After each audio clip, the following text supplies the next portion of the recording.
Hallo, ich bin Delta Lima 9 India Mike Kai.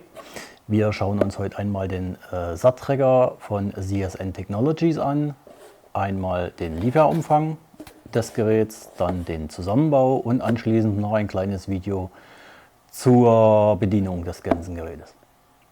Viel Spaß dabei! So, schauen wir uns einmal das Kit näher an.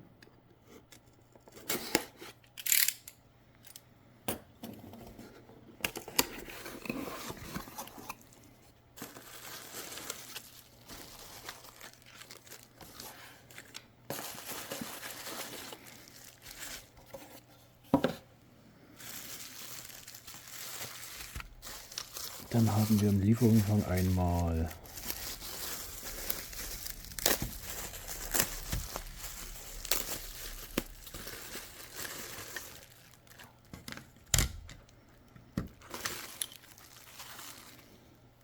den SAT-Tracker, die Gehäuse,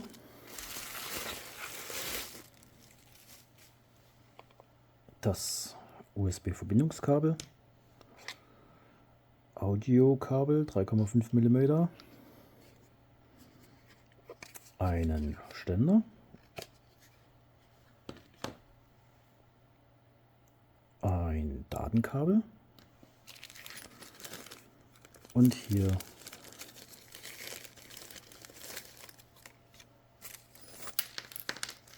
die Schrauben inklusive Schlüssel zur Montage von dem Gerät.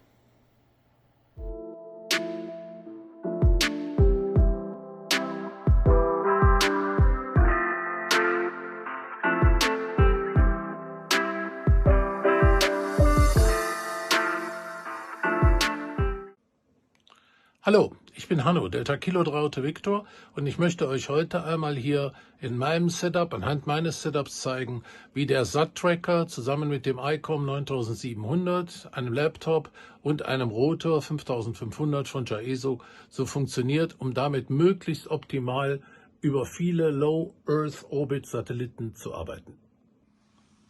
So, dann schauen wir mal ein klein bisschen näher zu der Funktion und dem Zusammenspiel der ganzen Komponenten. Ich habe mal versucht, die Kamera jetzt auszurichten, einmal auf den PC, den wir zum Bedienen nutzen, einmal auf den ICOM 9700, damit wir den in Funktion sehen, natürlich den SAT-Tracker und das Steuergerät für die beiden Kreuzjagi-Antennen oben auf dem Dach. So, nachdem man den SAT-Tracker in seinem Heim-Wi-Fi-Netz angemeldet hat, wird dem eine IP-Adresse zugeteilt. Die steht jetzt hier bei mir, ist es die 192.168.1.109, und danach ist eigentlich alles sehr einfach. Man geht an einen PC, der im gleichen Netzwerk ist, nimmt einen Browser seines Vertrauens, und ich habe hier bei mir den als Bookmark abgelehnt, gehe auf die 109 und habe die Oberfläche des SAT-Trackers sofort hier auf dem Bildschirm. Der Vorteil ist, mit jedem iPhone, mit jedem Smartphone, mit jedem Tablet, was man im gleichen Netzwerk zu Hause hat, kann man jetzt genauso auf diese IP-Adresse zugreifen und sieht im ganzen Wi-Fi, wo immer man ist, sieht man dann im Moment die aktiven Informationen, der aktuelle Zustand der Satelliten, alles was dazugehört, sieht man sofort, den Status der Antennen. Nach der ersten Inbetriebnahme, aber auch später, kann ich nur empfehlen, bitte hier unten auf dieses Feld gehen, TLE, und dann holt man sich einmal mit Update TLE. Das dauert jetzt einen Augenblick. Man sieht, dass der SAT-Tracker sofort auf die Datenbank zugreift und hat sich 168 Satelliten gerade gedownloadet mit den aktuellsten Frequenzen, mit den aktuellsten Kepler-Daten, mit allem, was dazugehört. In der Routine stellt man das als automatischen Prozess nachher ein, dass der sich die automatisch holt, aber bei der ersten Inbetriebnahme muss man es auf jeden Fall einmal selber machen. Hier oben steht im SAT-Tracker die aktuelle Software. Wenn man ihn dann updaten möchte, kann man auch hier unten auf dieses About gehen und dann einmal sagen Check for Updates, und dann passiert genau die gleiche Prozedur. Er guckt online, ob es ein Update für die Firmware von dem ganzen Gerät gibt, und updatet das. Ich habe das schon gemacht, meiner ist abgedatet, aber sollte man vielleicht nach der ersten Inbetriebnahme oder bei der ersten Inbetriebnahme auch machen. Hier ist im Übrigen ein Button, der heißt Factory Reset. Wenn man also den SAT-Tracker aus irgendeinem Grund mal strubbelig gemacht hat, ist mir in den 2 Jahren, wo ich den jetzt habe, noch nicht passiert. Aber wenn man ihn einmal strubbelig gemacht hat, kann man damit den SAT-Tracker auch komplett wieder einmal resetten. Wenn man jetzt die Grundmaske im Moment betrachtet, da ist jetzt noch nicht viel drauf, weil man noch nichts ausgesucht hat, was man gerne machen möchte. Der beste Weg vorwärts ist also jetzt dann einmal hier auf diesen Button View All zu klicken. Da kommt jetzt eine große Liste aller Satelliten, nämlich die 168, die wir gerade downgeloadet haben. Und aus der sucht man sich dann bitteschön die aus, die für einen interessant sind. Der eine möchte nur FM-Satelliten, der andere SSB oder beide, der eine Telemetrie-Satelliten. Da hat jeder so seine eigenen Interessen. Und mit den kleinen Dots hier, ich nehme mal einen Kugelschreiber, mit diesen kleinen, Diamanten nennen die im Original, also mit diesen kleinen Hinweisen sieht man auch, ob die als aktiv gemeldet sind. Man kann natürlich auf der Webpage der AMSAT nachgucken, wie die AMSAT den Aktivitätszustand sieht, aber hier sind reale Aktivitätsreporte von anderen Usern. Also der AMSAT Oscar 7 ist aktiv, der AMSAT Oscar 109 ist aktiv. Hier der Fox Oscar 29 zurzeit in Rot nicht aktiv. Die Satelliten, die für einen interessant sind, die tickt man einfach an, markiert sich die hier aus der ganzen langen Liste. Und natürlich ist die ISS auch dabei. Hier ist die ISS, die ist auch aktiv, grün. Oder der SO50 ist ja auch ein anderer sehr beliebter FM-Satellit. Die tickt man sich an und sagt dann Save Favorites und damit ist man dann in seiner Selektion, die man haben will. So, und dann ist es eigentlich ganz einfach. Man hat seine Selektion gemacht, geht dann auf diesen Button Next Passes und dann kommt die Auswahl. Und das ist eigentlich die Hauptaktivität oder die Hauptseite, die man benutzt. Die grünen sind die, die im Moment hörbar sind.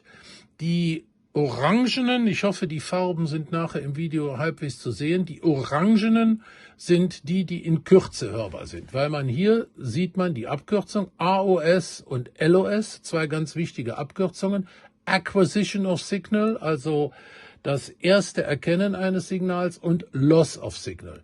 Hier ist die Acquisition of Signal 10:54 Uhr und wir haben 11:10 Uhr den Loss of Signal. Also das heißt, der Satellit ist ungefähr 15 Minuten, der RS-44 ungefähr 15 Minuten zu hören, hat bei diesem Überflug hier eine maximale Elevation von 13 Grad und ist hier oben so von Nord nach West irgendwo da oben unterwegs.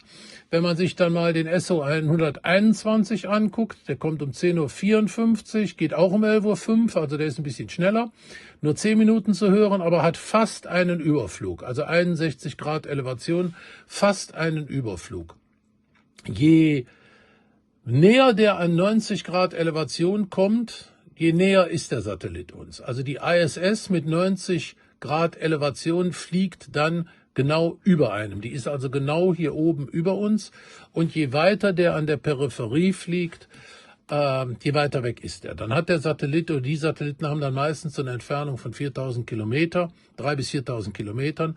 Und wenn er hier genau 90 Grad über einem kommt, sind die teilweise auch nur 300 Kilometer weg. Warum sage ich das? Das ist ein klein bisschen der Unterschied. Also der hier hinten, so ganz weit weg, der ist ein klein bisschen schwierig mit so einem Setup aus Eckbieterantennen zum Beispiel zu arbeiten oder der hier. Aber die anderen, also der hier, die sind alle mit den Eckbietern perfekt zu arbeiten. Bei so einem, der so weit weg ist, da kann es sein, dass dann doch 2 nachgeführte Kreuzjagis ein klein bisschen den Unterschied an der Stelle machen. Ja, aber das Gros ist halt zu arbeiten mit den Eckbieterantennen, also mit Rundstrahlantennen, horizontal strahlenden Rundstrahlantennen, mit denen sind die auch zu arbeiten, die Satelliten. So, dann gehen wir mal auf die Liste, gucken mal die Next Passes, also die als nächstes kommen. Und da ist sehr schön hellgrün, Je näher ist er uns, das ist nochmal eine visuelle Unterstützung des vorhin Gesagten, gehen wir mal auf den SO 121. So, in dem Moment, wo ich den anklicke, holt sich der SAT-Tracker die aktuellen Informationen, guckt, wo alles ist. Ich bekomme die Auswahl, welche Transponder es auf dem Satelliten gibt, also die CW-Barke, den FM-Vocoder, eine PSK 50 Telemetriefrequenz, den FM-Transponder und den FSK-Transponder. Wir gehen jetzt mal auf den FM-Transponder, wählen den aus. So. In dem Moment ist der ICOM auf die Frequenz gesprungen, die das richtige Paar ist. Und wenn man jetzt genau hinguckt, steht hier 145, 875. Der ist aber im Moment bei 874 und im Empfang bei 663, bei 665. Das ist die automatische Kompensation des Doppler-Effektes. Das ist eine ganz, ganz faszinierende und die vielleicht mit wichtigste Funktion des SAT-Trackers, dass er einem die komplette Arbeit abnimmt für die Nachführung des Doppler-Effektes. Das hat man früher mit unheimlichem Aufwand an den Funkgeräten selber machen müssen und das ist heutzutage komplett dadurch abgenommen. Genauso fängt er sofort an und führt die Antennen dementsprechend nach auf den Satelliten. Das ist also auch ein sehr schönes Feature. Er ist sofort da und trackt die Antenne. Man sieht also jetzt, wo die Acquisition des Signals war, irgendwo hier Nord, ein bisschen neben Nord Richtung Ost.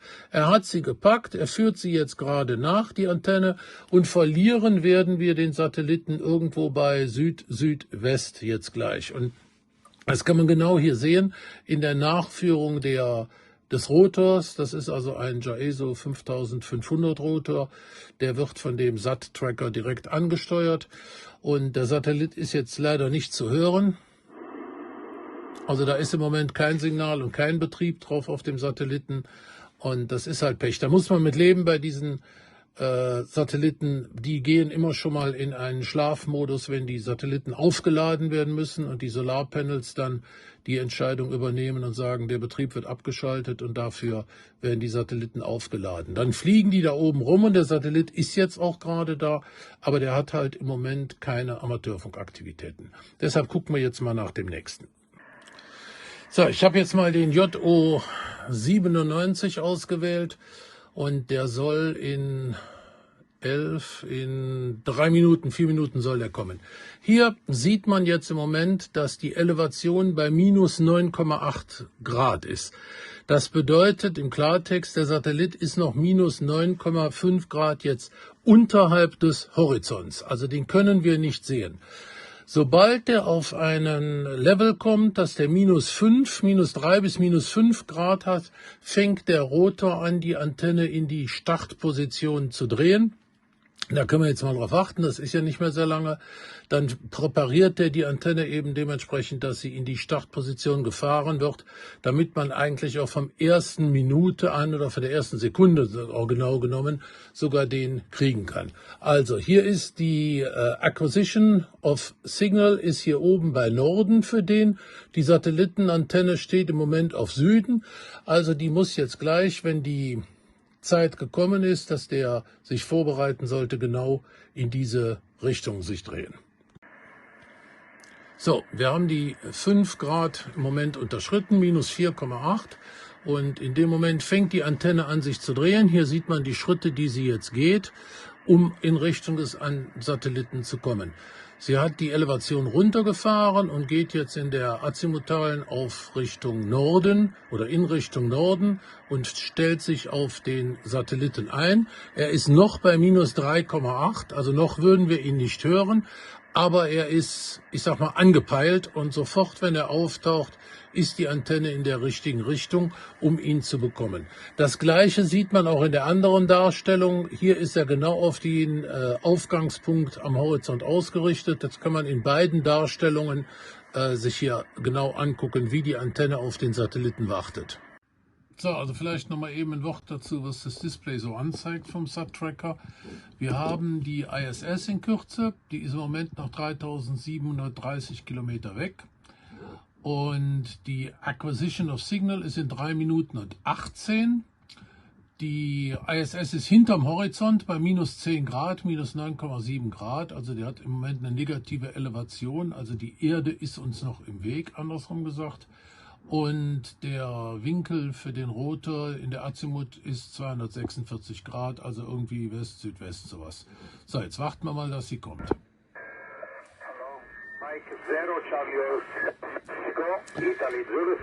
So, da haben wir die ISS jetzt. Sie ist noch nicht genau über uns. Sie kommt von Westen, fliegt nach Osten und ist jetzt hier auf der Seite bei uns. Wir sind im Moment bei 42 Grad Elevation und sie ist noch 600 Kilometer ungefähr weg. Delta Kilo 3. Tango Eco Papa, da Italia 1, Tango Eco X-Ray Kappa. DK3HV, Secure ISS.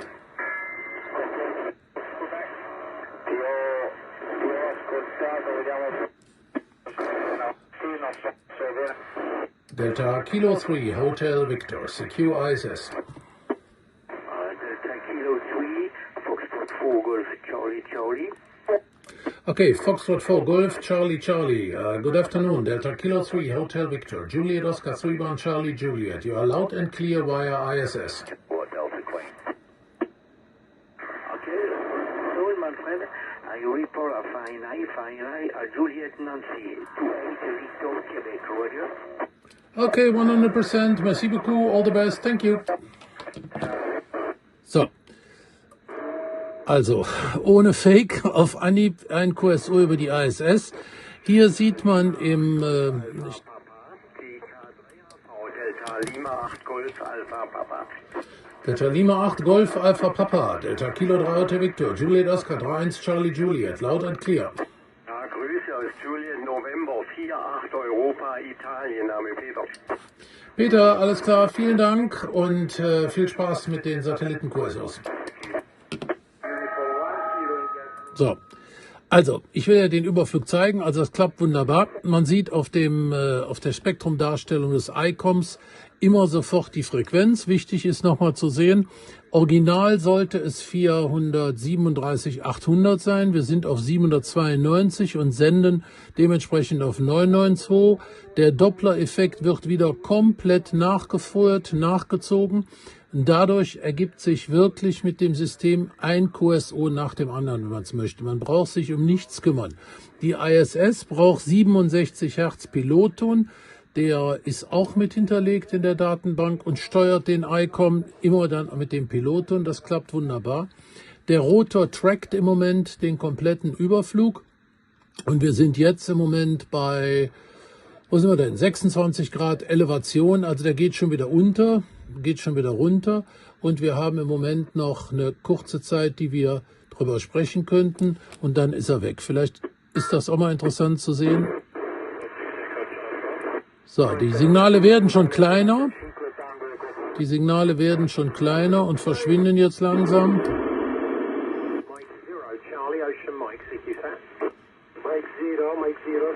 Also ich würde da jetzt noch problemlos drüber kommen. Das ist überhaupt kein Problem.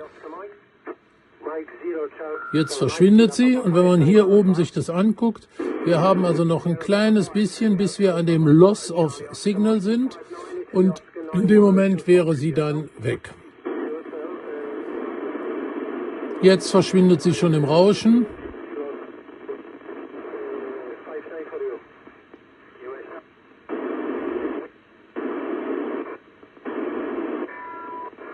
Ja, und damit ist sie dann gleich verschwunden. Also so funktioniert ein Überflug der ISS. Und durch den SAT-Tracker mit seinem Tracking des Doppler-Effektes und mit dem Tracking der Antennenrichtung kommt man auf eine QSO-Quote, die ist wirklich unvergleichbar zu früher. Wenn man früher daran denkt, dass man an zwei Geräten das alles von Hand nachführen musste, das ist unvergleichbar zu dem Komfort, der heutzutage aus dem kleinen Kästchen kommt. Jetzt nochmal am Beispiel der ISS, was hier hinterlegt ist und was man einfach aussucht. Der prädestinierte und allerwichtigste ist natürlich der Voice Repeater VHF-UHF. Dann gibt es hier den APS Repeater, hier gibt es einige Crew Channels. Hier ist zum Beispiel auch noch der russische Kommunikationschannel irgendwo drauf, der heißt irgendwas mit Sojus hier, der ist sogar außerhalb des Amateurfunkbandes. Da unterhalten die Russen sich manchmal mit der Erdstation, wenn russische Kosmonauten mit an Bord der ISS sind, also auf 143,625. So, und die ganzen anderen Frequenzpaare stehen hier.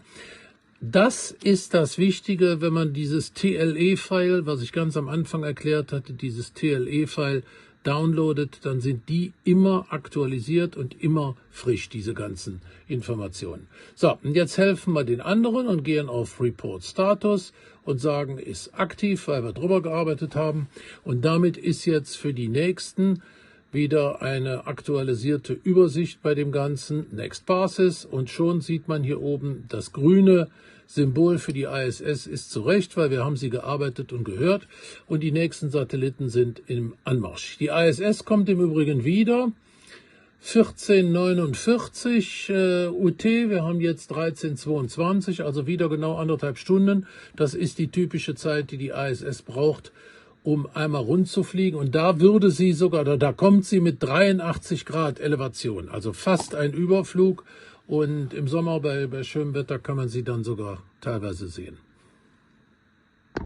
So, vielen Dank für die Aufmerksamkeit. Ich hoffe, es war ein bisschen interessant. Wer irgendwelche Fragen hat, kann mir gerne eine E-Mail schreiben, hanno@dk3av.com. Ich erkläre gerne die Dinge, die dazugehören oder was man mit dem Setup machen kann. Viel Spaß und ich hoffe, man hört sich dann mal auf den Satelliten.